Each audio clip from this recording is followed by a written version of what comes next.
ইয়া আইয়ুহাল্লাযীনা আমানু, হে মোমেনেরা। কাদেরকে বলছে? মোমেনদেরকে। মোমেন কারা?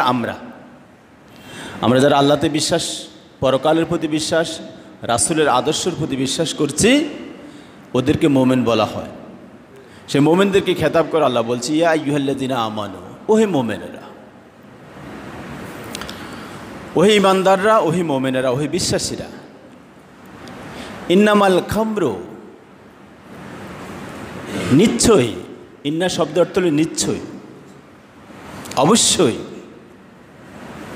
বেশক, যাতে কোনো সন্দেহ নাই। নিশ্চয়ই খামর, খামর অর্থ হল মদ, নেশা জাতীয় বস্তু, দ্রব্য। ওয়াল মাইসারু, জুয়া খেলা। তাহলে প্রথম শব্দ হয়েছে মদ ও মদ জাতীয়, নেশা জাতীয় দ্রব্য। ওয়াল মাইসারু, জুয়া খেলা। ওয়াল আনসাবু, মূর্তি পূজা করা। ওয়াল আজলামু, লটারি ধরা। চারটা শব্দের সঙ্গে আমরা পরিচয় আছে না আমাদের? এটা বহুল প্রচলিত শব্দ। কি বলছে এগুলা? কি? রিজসুন মিন আমালিশ শয়তান, শয়তানের কল্পিত, শয়তানের কল্পিত কুসংস্কার, অনইসলামিক একটি কাজ। তো বুঝলাম এগুলো কাজ, তা আমাদের কাজ কি? আল্লাহ বলছে ফাজতানিবু, তোমরা মোমেনেরা এটা থেকে দূরে থাকো, মোমেনেরা এটা থেকে দূরে থাকো। সফলতা কি হবে? লাআল্লাকুম তুফলিহুন, তাহলে তোমরা দুনিয়া ও আখিরাতে বিজয় লাভ করতে পারবে। সিল্লাহ বলেন সুবহানাল্লাহ। এরপরে আল্লাহ বলেন ইন্নামা ইউরিদিশ শয়তান, যেহেতু এগুলো শয়তানের কাজ, শয়তানের কাজ, শয়তান কি করে? ইন্নামা ইউরিদিশ শয়তান, শয়তান ইচ্ছা করে, শয়তান কাজ করে। আইয়ুকা বাইনাকুমুল আদাওয়াতা ওয়াল বাগদা ফিল খামরি ওয়াল মাইসারে, জুয়া খেলা এবং নেশা জাতীয় দ্রব্য সেবন করার মাধ্যমে শয়তান মানবতার মাঝে আদাওয়াত ওয়াল বাগজা, মারামারি, হিংসা বিদ্বেষ এবং কুসংস্কার লাগিয়ে দেওয়ায়, এটাই হলো শয়তানের মূল ইচ্ছা। কথাগুলো বোঝা যায় তো? ওয়ায়াসুদ্দাকুম আন যিকরিল্লাহ, এবং শয়তানের আরেকটা ইচ্ছা এ মদ ও জুয়ার মাধ্যমে, ওয়ায়াসুদ্দাকুম আন যিকরিল্লাহ, মানুষকে আল্লাহর জিকির থেকে দূরে রাখা, মানুষকে আল্লাহর জিকির থেকে, আল্লাহর স্মরণ করা থেকে দূরে রাখা। ওয়া আন সলাতি, এবং নামাজ থেকে, মসজিদ থেকে দূরে রাখা। এটা হলো শয়তানের ইচ্ছা। কিসের মাধ্যমে? মদ এবং জুয়া খেলার মাধ্যমে। পাহাল আনতুম মুনতাহুন, এরপরেও কি তোমরা এটা ছাড়বে না? সম্মানিত হাজরিন, তাহলে আজকের এই বড় একটি আয়াত, এই আয়াত থেকে আমরা সর্বপ্রথম যে বিষয়টা জানলাম সেটা হলো নেশা জাতীয় জিনিস, এই কাজগুলো, জুয়া খেলা, নেশা গ্রহণ করা, তারপর আসুন লটারি ধরা। মূর্তি পূজা তো আমরা করি না, মূর্তি পূজা আমরা করি না, সুতরাং এই শব্দের ওয়াজটা বাদ দিলাম। বাকি তিনটা কি কি? নেশা জাতীয় দ্রব্য সেবন, জুয়া খেলানো এবং লটারি ধরা। এই কাজগুলো আমাদের মাঝে আছে। আর এই কাজগুলোর মাধ্যমে বর্তমান সময়ে সবচেয়ে বেশি যুব সমাজ থেকে শুরু করে নারী, শুধু পুরুষ নয়, যুবকরা নয়, নারীরা পর্যন্ত এবং 80 বছরের বৃদ্ধ পর্যন্ত এই কুসংস্কার এবং খারাপের সঙ্গে জড়িত আছে। ঠিক কিনা বলেন? শুধু যুবকদেরকে একসাথে একইভাবে যুবকদের উপর এটা দোষ চাপালে হবে না, এটা বুড়ারাও খায়। যুবকেরা এক প্রকৃতিতে খায়, বুড়ারা আরেক প্রকৃতিতে খায়। এটা আল্লাহ পাক সব জানে। জানার কারণে এই মদ জুয়াকে, যেহেতু এটা সামাজিক একটা অনাচার, সমাজে একটা খারাপই বিষয়। সুতরাং মুমিন মুসলমান এই কাজের সঙ্গে জড়িত হতে পারে না। এজন্য আল্লাহ রাব্বুল আলামিন এই আয়াতের মাধ্যমে কিয়ামত পর্যন্ত মদ, জুয়া, লটারিকে হারাম করে দিয়েছে। বলেন সুবহানাল্লাহ। এখন যারা খায় তারা কি? মুমিনদেরকে আল্লাহ বলছে তোমাদের উপর এটা হারাম। তো যারা খায় তারা কি মুমিন নয়? তারা কি মুসলমান নয়? তারা কি আমার সন্তান নয়? তারা কি আপনার ভাই নয়? তারা কি আপনার সন্তান নয়? নিশ্চয় আমার ঘরের আপনার ঘর থেকে আসতেছে এগুলা। নাকি আসমান থেকে ফেরেশতারা আসে এসে গাঁজা টানে সাইড রাস্তায় মোড়ে? কথা বলেন না কেন? আসমান থেকে আসি ফেরেশতারা গাঁজা খায় নাকি? তাহলে ওগুলা কে? আপনার সন্তান না? আপনার ভাই না? আপনার ছোট ভাই না? আমার সন্তান না এটা? তো সে কিভাবে খায় মুমিন হয়ে? আপনি মুমিন হয়ে আপনার ঘরে জায়গায় দিতেছেন, আর সেই সন্তান আবার মদ গাঁজা খাইতেছে, আবার যায় আপনার পাতিলের খানা খাইতেছে, আপনি তার সঙ্গে একসাথে খাইতেছেন, একসাথে শুইতেছেন। গত সপ্তাহে বলেছি না যে বনী ইসরাঈলদের ওই জামানার কিছু আলেম ওলামা, কিছু অভিভাবক এই সমস্ত লোকদেরকে বাধা দিত যে তোমরা এই কাজ করিও না, এটা খারাপ। কিন্তু বাধা দেওয়ার মতো বাধা দিত না। পরবর্তীতে তাদের সঙ্গে আবার একসাথে চলতো, একসাথে চা খাইতো, দোকানে বসতো, ঘরে ডাকতো, ঘরে নিয়ে বসতো, সন্তানরা ঘরেই যাবে। এরপরে তাদের কলবকে আল্লাহ রাব্বুল আলামিন ওদের কলবের মতো অনুরূপ করে দিয়েছে। এবং রাসূল সাল্লাল্লাহু আলাইহি ওয়াসাল্লাম বলছেন সেই বনী ইসরাঈলদের উপরে আল্লাহ রাব্বুল আলামিন যারা এই কাজটা করে নাই, চূড়ান্তভাবে যাদের শক্তি থাকা সমর্থ থাকা সত্ত্বেও যারা এই সমস্ত কাজের বিরোধিতা করে নাই, আল্লাহ রাব্বুল আলামিন বলতেছেন এদেরকে মৃত্যুর এক মুহূর্ত আগে তাদেরকে গজব দিয়ে শেষ করে দিবেন। বলেন নাউযুবিল্লাহ।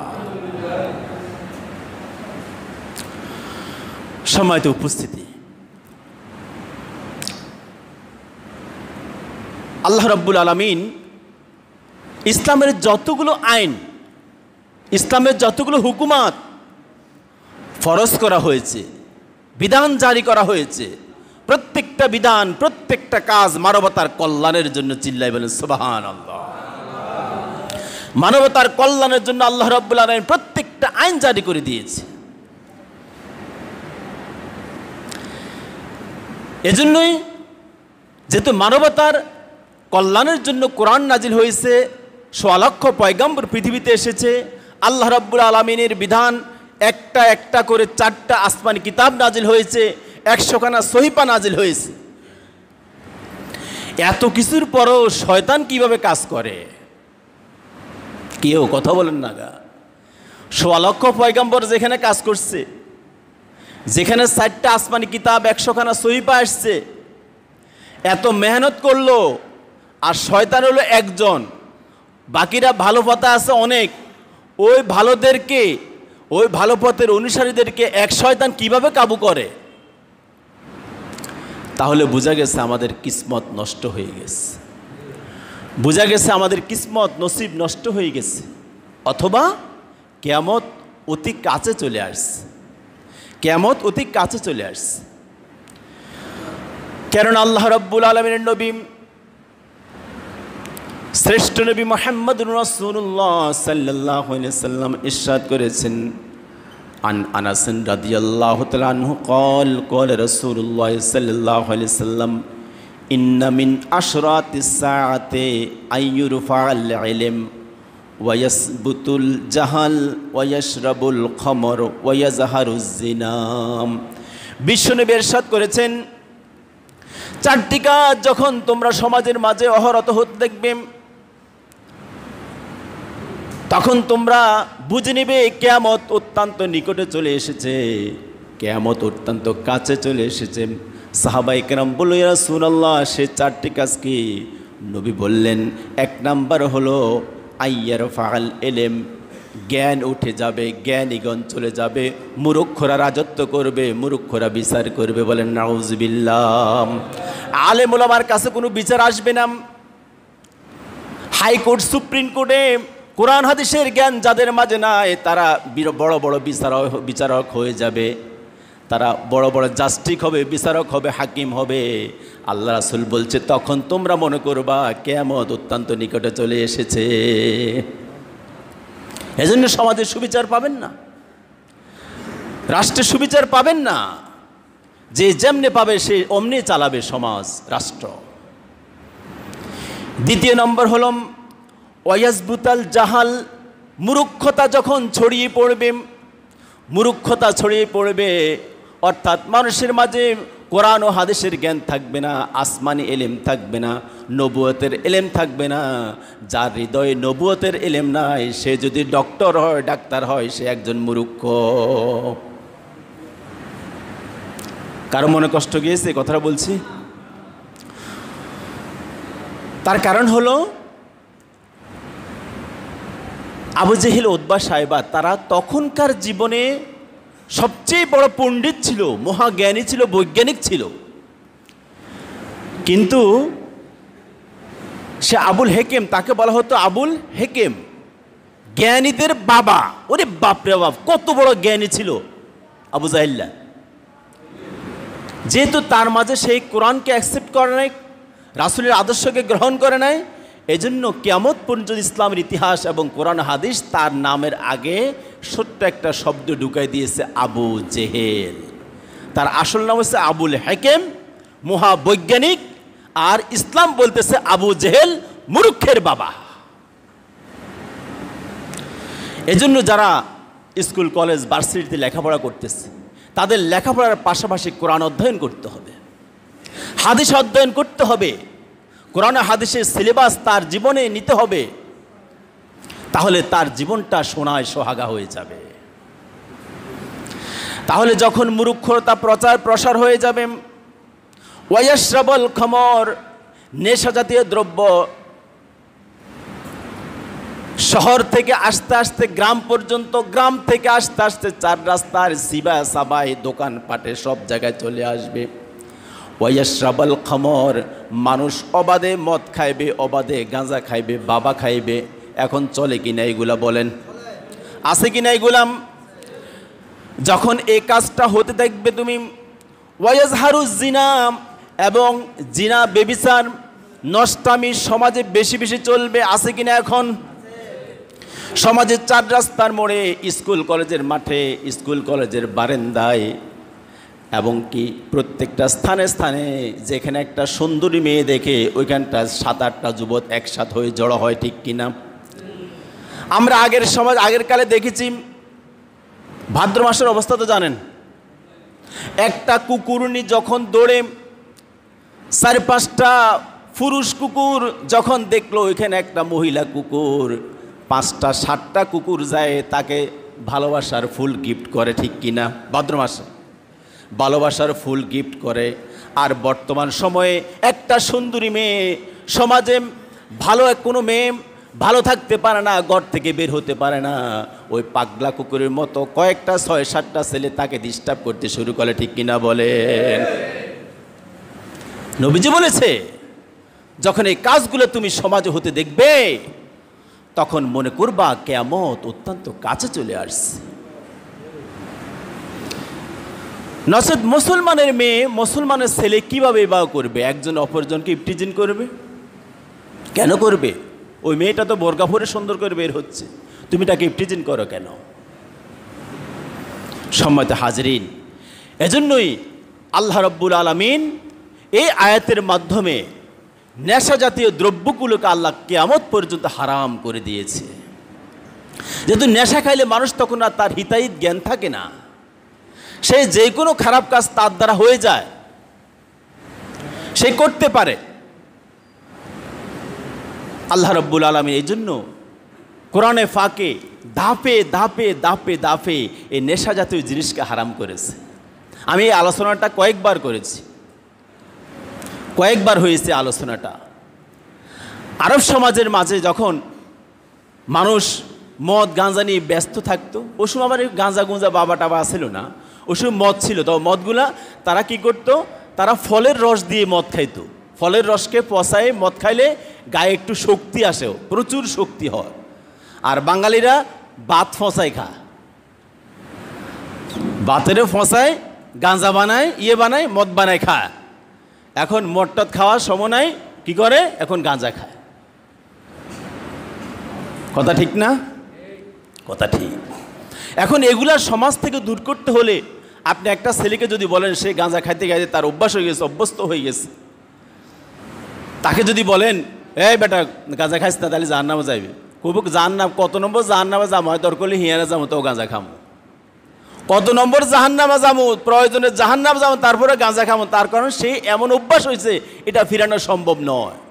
আরব জাহানের মানুষগুলা মদ খাইতে খাইতে এমনভাবে অভ্যস্ত হয়েছে, আল্লাহ চাইলে সাথে সাথে কোরআনের আয়াত নাজিল করে এটা হারাম করতে পারে, কিন্তু আল্লাহ এভাবেও করে নাই, আল্লাহ ধাপে ধাপে এটাকে হারাম করেছে। চিল্লা বলেন সুবহানাল্লাহ। হযরত ওমর ফারুক রাদিয়াল্লাহু তাআলা আনহুম দেখলেন মদ খেয়ে সাহাবায়ে কেরামের মতো অনেকগুলো মানুষ কায়িত হইছিত রাস্তার পাশে দোকানপাটে বাড়িতে শুয়ে আছে, অচেতন অবস্থায় থাকে। তাদের দ্বারা ইসলামের আল্লাহ রাব্বুল আলামিন মানবতার যেই কারণে পৃথিবীতে আসার উদ্দেশ্য সাধিত হচ্ছে না, কোনো কাজ তারা করতে পারছে না। নবীজির কাছে গিয়ে বলল, ইয়া রাসূলুল্লাহ, মদ জুয়া সম্পর্কে ওগো নবী আপনি একটু পরিষ্কার কিছু বলে দেন। আমার নবী কি বলবেন? নবী তো নিজ থেকে কোনো কথা বলেন না যতক্ষণ আল্লাহ না হুকুম করে। সুবহানাল্লাহ। আল্লাহ যখন হুকুম করে তখন নবী কথা বলে। সুবহানাল্লাহ। আল্লাহ রাব্বুল আলামিন বললেন, ইয়াসআলুনাকা আনিল খামরি ওয়াল মাইসারি কুল ফীহিমা ইসমুন কাবীরুন ওয়া মানাফিউ লিন-নাস। হে রাসূল, তোমাকে মানুষ প্রশ্ন করবে মদ জুয়া সম্পর্কে, তুমি বলো কুল ফীহিমা ইসমুন কাবীরুন, সূরা বাকারার 219 নম্বর আয়াত। তুমি বলে দাও এটা ইসমুন কাবীরুন, এটা একটা বড় ধরনের গুনাহ, এটা বড় ধরনের একটা পাপ। ও মানাফিউ লিন-নাস, তবে এটাতে কিছু উপকারিতাও আছে, এটাতে কিছু উপকারিতাও আছে। মদ খেলে স্বাভাবিকভাবে একটু শক্তি আসে, জুয়া খেললে যখন সে তার ফিট পায় তখন সে অনেকগুলো টাকা পকেটে আসে, তার একটা উপকার আছে। আল্লাহ পাকের ধারণটা কিভাবে? এরপর আল্লাহ রাব্বুল আলামিন বলেন, ওয়া ইসমুহুমা আকবারু মিন নাফিহিমা। ও মুমিনেরা, তোমরা শুনে রাখো, তোমরা যারা এতে খাইতে অভ্যস্ত, তবে নেকের চাইতে অর্থাৎ সফলতার চাইতে কুফলতা বিফলতা অনেক বেশি, এর মাঝে খারাপিটা বেশি, তোমার লাভ হওয়ার চেয়ে লস বেশি। গেল একটা আয়াত। আরেকবার আমি সংক্ষেপে বলছি, আরেকবার নবীজি মদিনায় পৌঁছার পরে একজন সাহাবী, হযরত আব্দুর রহমান নামে একজন সাহাবায়ে কেরামকে দাওয়াত করলো। খাওয়া দাওয়া হয়ে গেল। খাওয়া দাওয়ার পরে ওই সকলের অভ্যস্ত অনুযায়ী আমরা যেরকম পেপসি, কোকোনাট ইত্যাদি ইত্যাদি খাই, হ্যাঁ, আরসি টারসি, তো সাহাবায়ে কেরাম এভাবে মদ খাইল। হয়ে গেল মাগরিবের ওয়াক্ত। এখন মাগরিবের নামাজের সময় হয়ে গেল। হযরত আলী কাররামাল্লাহু ওয়াজহু, ইসলামের চতুর্থ খলিফা, তিনি নামাজে দাঁড়ালেন। ওই যে নেশা, এখন তিনি নামাজে দাঁড়ালেন। মাগরিবের প্রথম রাকাত সূরা ফাতিহার পরে তিনি সূরা কাফিরুন পড়তে শুরু করেছেন। কুল ইয়া আইয়ুহাল কাফিরুন। পারেনি? আমরা সবাই পারেনি? কুল ইয়া আইয়ুহাল কাফিরুন আ'বুদু মা তা'বুদুন। আ'বুদু মা তা'বুদুন অর্থ কি? শব্দ হলো লা আ'বুদু, আমি ইবাদতকারী নয়, মা তা'বুদুন, হে মুশরিকরা তোমরা যার মূর্তি পূজা করো আমি তার ইবাদতকারী নয়।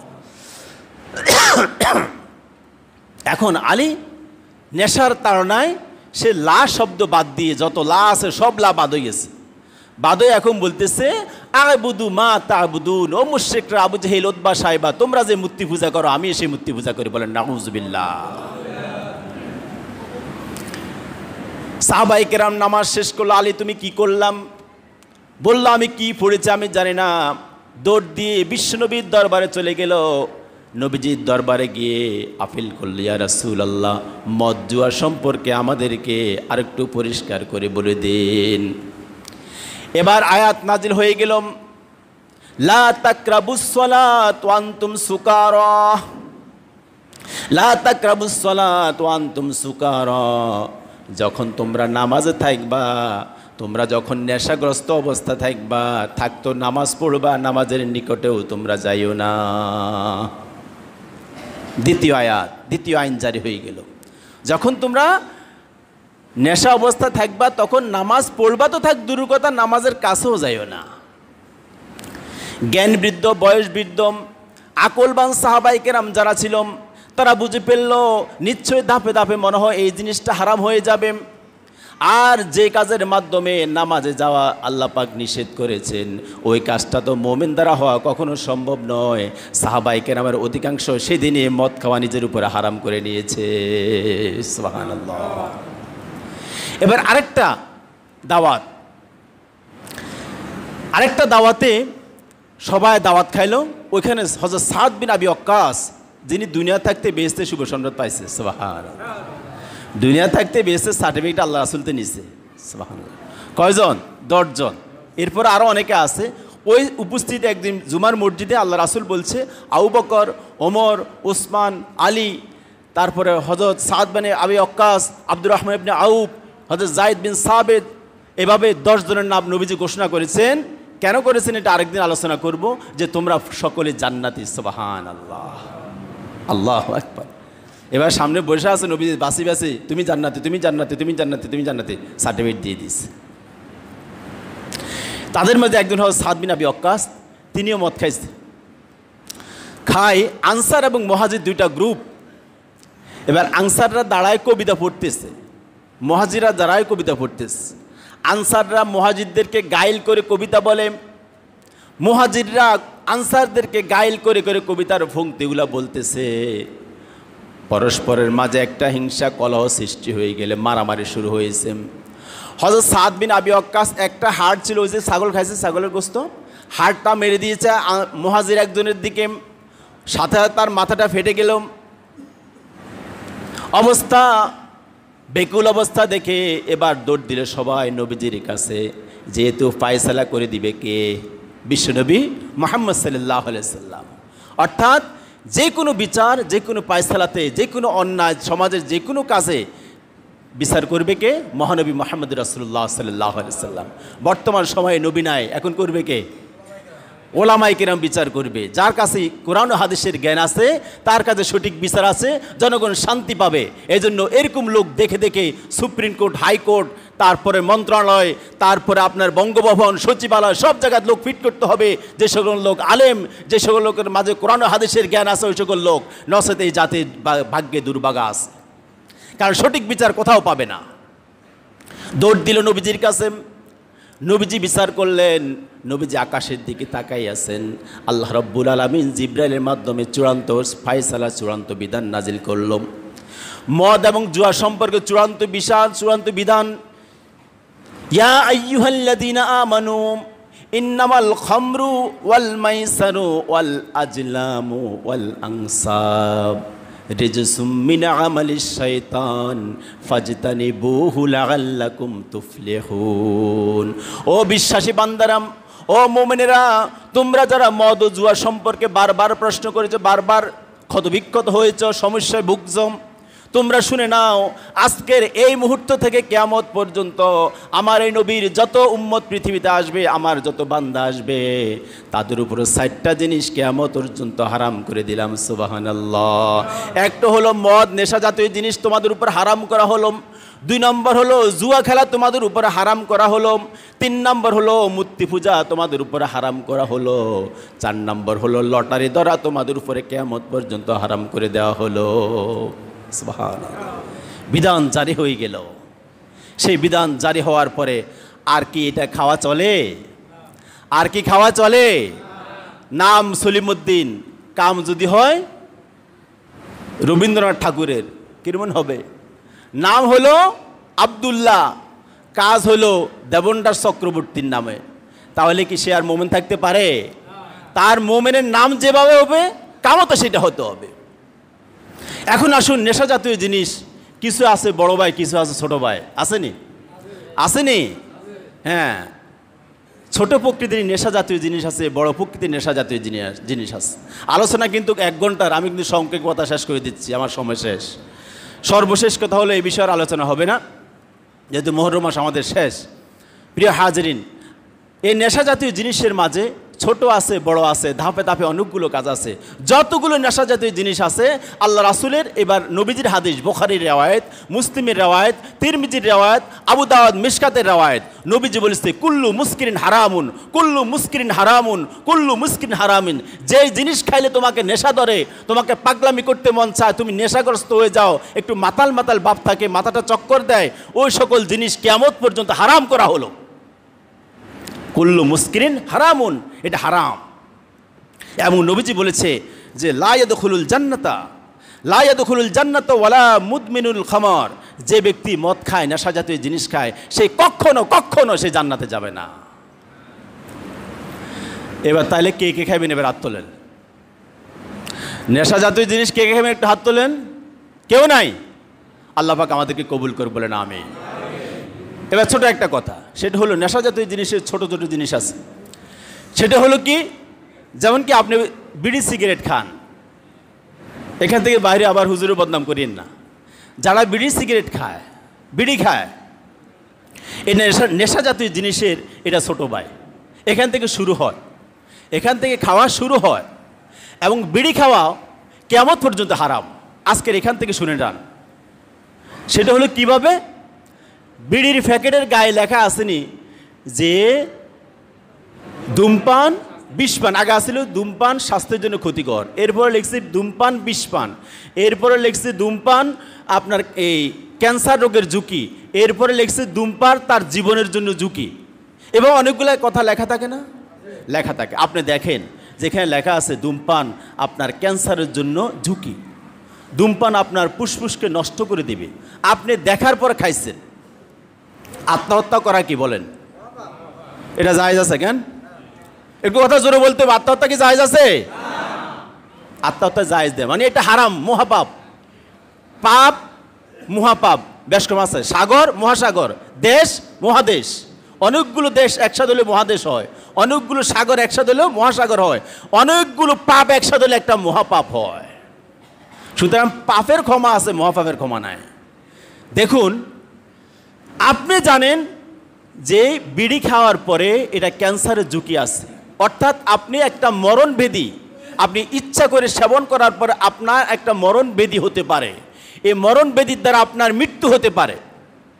তাহলে আপনার জানা সত্ত্বে যেই কারণে আপনি মরণভেদী মৃত্যুকে নিজে আলিঙ্গন করলেন, এই কাজটা করলেন, আপনি আত্মহত্যার একটা পথ বেছে নিলেন। সুতরাং আত্মহত্যা কিয়ামত পর্যন্ত হারাম। এজন্য আত্মহত্যামূলক যে সমস্ত কাজগুলা, তার মাঝে একটা হলো বিড়ি খাওয়া, এই বিড়ি খাওয়া কিয়ামত পর্যন্ত হারাম। আমার কথা কি বুঝে গেছে নি? এখন যারা আছেন এটা তো অভ্যস্ত। আমার আব্বু কিন্তু বিড়ি খেত। আমার আব্বা বিড়ি সিগারেটের দোকান ছিল ঢাকা ফতুল্লাতে, স্টেশনের দোকান নারায়ণগঞ্জে। ওই দোকানে সব কিছু বিক্রি করত। তো আমার মা বলল যে আপনি যদি বিড়ি সিগারেট খান তাহলে আমার সন্তানদেরকে চুমা দিবেন না, মুখে চুমা দিবেন না। আমি নিজে অপরাধী হয়ে আপনাদেরকে বলছি। আমার আব্বা ওই মুহূর্তে থেকে আর মৃত্যুর 1 মুহূর্ত আগেও কখনো বিড়ি সিগারেট কখনো খায় না। কিন্তু তিনি এটা বেচছে, পাইকারি বেচছে, খুচরা বিক্রি করছে, সব কিছু করছে, কিন্তু তিনি আর খান নাই। তা আজকে আমি আপনাদের ইমাম হয়ে, আপনারা যদি আমাকে ভালোবাসেন, আল্লাহকে ভালোবাসেন, রাসূলকে ভালোবাসেন, আপনাদের প্রতি আমার কর জোড়ে একটা অনুরোধ, আজকের এই মুহূর্ত থেকে যদি একসাথে না দিতে পারেন বিদায়, তাহলে আস্তে আস্তে আস্তে আস্তে বিড়ি সিগারেট খাওয়াটা বন্ধ করে দিন।